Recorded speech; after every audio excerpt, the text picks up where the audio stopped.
Their sacrifices shall always be remembered and spoken of in glowing terms by a grateful nation.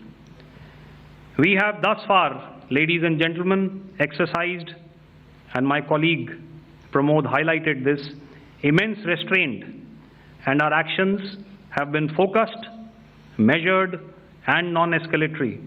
However, any threat to the sovereignty, territorial integrity, and safety of our citizens will be met with decisive force. Jai Hind. Okay, ladies and gentlemen, we are now open for questions. All right, now since I would not know all of you, I would expect you to please raise the placard or your hand, and once I indicate, I expect you to please give out your name and the media group that you belong to. Keep your questions short so that we can take as many questions as possible. Also, ladies and gentlemen, kindly bear in mind that confidential aspects may not be answered by the 3 DGMOs. Right. I've got a lot of hands there. Let me start from the left. Left foot always in front when we start marching. So here we have to the left, okay. Yeah, 238. Hello. So this is Manas Pratimugyan from PTI, Press Trust of India. So the understanding that was reached yesterday on stopping the military operations and actions, was it for just 3 days? And what would be the cost escalation if there is violation of this understanding by the Pakistani side?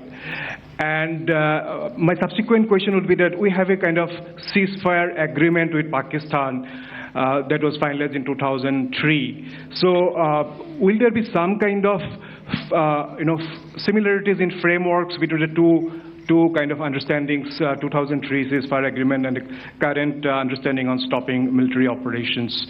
And again, what would the cost that will be incurring on Pakistan if Pakistan again resorts to this kind of terrorist activities, because we have made it very clear that the cost will be very high. So I would like to have your thoughts on it. Okay, so I'll answer the latter part of the question first.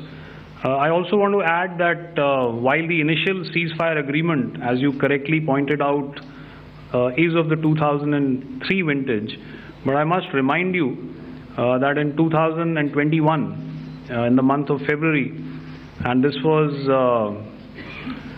then when the crisis in eastern Ladakh was also on, the 2 DGMOs had spoken and arrived at a ceasefire understanding that lasted right up until this unfortunate attack at Pahalgam. Once our Foreign Secretary had announced the decisions of the CCS in the immediate wake of that attack, he had announced certain measures, and then of course Pakistan had in turn made its own announcements.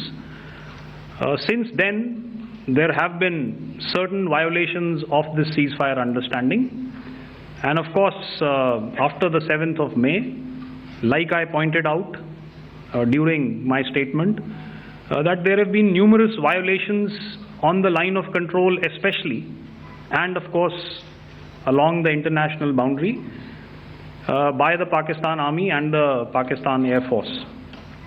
This understanding that we spoke about yesterday, no, it was not for 3 days. It was first to stop aggressive and hostile activities immediately, let that order and direction settle down for about 36 hours, and thereafter discuss modalities, like I said, to ensure its longevity. That is tomorrow on the 12th of May. But unfortunately, we had a violation starting at approximately 1900 hours last night, and we've sent a communique, like I said, to the Pakistan Military Operations Directorate, and we will await as to what happens tonight. All right. The cost escalation, I'll leave it to your best imagination. I've already said that the response will be fierce and punitive. Now, the right foot forward. Yeah. 160.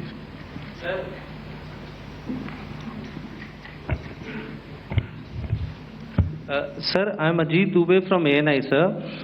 Sir, my question is that you talked about the loss of lives to the Pakistan army, that was around 35 to 40 kills secured by the Indian army. Sir, can you tell us what would be the total loss of life to the Pakistan army in both army and air force attacks, sir? And how good was the performance of the BrahMos, Scalp and the S-400 during the operations? And sir, since we have sir, just one no line, multiple sir. questions, please. Sir, all right. and since sir, we have achieved such a spectacular, we have made good achievements in this entire operation, can we say that we have emerged victorious, or we have a big upper hand over the Pakistanis in this entire conflict? Thank you very much, sir. So I'll answer the question about the loss of lives on the other side. Of course, there are various means to ascertain that number. There is information from various agencies that come in. There are, of course, on the line of control, other ways to find out as to what has been the effect of what you are doing there in ceasefire violations. So therefore, I mentioned 35 to 40 on the line of control, and please remember that once Operation Sindoor was launched, the responses of the Pakistan Army were also on Indian Army or the Indian Armed Forces infrastructure. Let me put it that way. So that's why I did not cover casualties of the Pakistan Army, at least in the initial phases of battle, because those were not our targets. Our targets were terror-oriented, and of course later, once they launched air intrusions and air operations on our infrastructure, we've used heavier weapons, and of course there would have been casualties, but those are still being assessed. The effects of the weapons that you mentioned, I will request Air Marshal Bharti to apprise all of you about those. Good evening, Mr. Sujit. How are you? Ajit. Okay, we're meeting after some time. I never mentioned about any of the weapons that we used. Check. Okay. What I was saying, that I never mentioned of any of the weapons, the caliber that we used. All right. So we leave it at that. Those are matters of operational details which I would not like to go into. But suffice to say that whatever methods and whatever means we have chosen, it had the desired effects on the enemy targets. How many casualties? How many injuries? Well, to start with, our aim was not to inflict casualties, but in case there have been, it is for them to count. Our job is to hit the target, not to count the body bags. And the last part of your question, I wonder if you read out the tweet on ADG-PI at midnight once we'd done what we had to in Operation Sindoor. And that's credit to my friend here on the left. Justice has been served, Ajit. That is all that I will say. Ajit, I'll request you to refrain putting words into his mouth. All right. I'll come back to the left. 147. Sorry, 47. No, 47. Did I see it here or? Yeah. Good evening, gentlemen. Sorry, 147. I saw it there. Sorry. Yeah. Since I've already said 147. Start, please. Hi, sir. Good evening. This is Shivam Patel from Reuters News Agency. Thank you for giving me the opportunity. My question, sir, is how many military targets did Indian Armed Forces strike in Pakistan in response to the attacks from Pakistan? How were these targets selected? And how many troop casualties have been there in total on both sides, if you can give details? Thank you. I'm sorry, where are you? I haven't spotted his... He's to the right. Okay. Can you just repeat that for me, please? Sure, sir. So my name is Shivam Patel. I'm from Reuters News Agency. My question is, how many military targets in total did the Indian Armed Forces strike in Pakistan in response to the attack from Pakistan? How were these targets selected? And how many troop casualties have been there on both sides, if you can? So you're speaking of the targets that I mentioned in the wake of the attack at Pahalgam, right? Military targets, after response.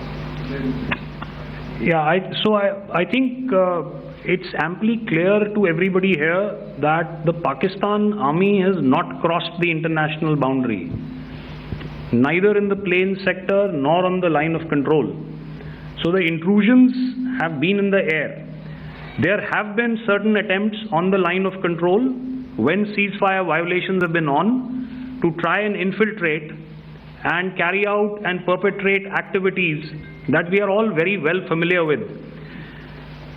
Whether these are by terrorists or by the Pakistan army or its special forces and commandos is difficult to say, but each of these have been effectively thwarted.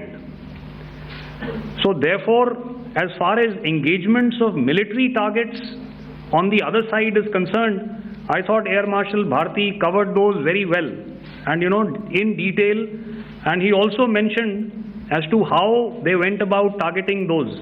I think those images were very clear and very, very graphic in telling us as to what we needed to hit. And you'll remember right at the outset I said that we even went into what was the construction in each of these locations and therefore decided on the vector that had to be utilized. May I? Please. Okay, if I could add to what the DGMO has said. I have already detailed the targets. Now, whether it is X numbers or Y numbers that is immaterial. And what damage have we inflicted? You have seen. What are the casualties on the other side? As I said, that is for them to count. As far as we are concerned, from the air defense side, if they had a choice, they would have definitely come in. They are fighters, there are more numbers of UCAVs. It is not that they did not intend to come in. It is only that our robust AD posture prevented them from coming in. So that must be known, and that must be realized by all the audience here. Yeah, I'll come to the left now, 24.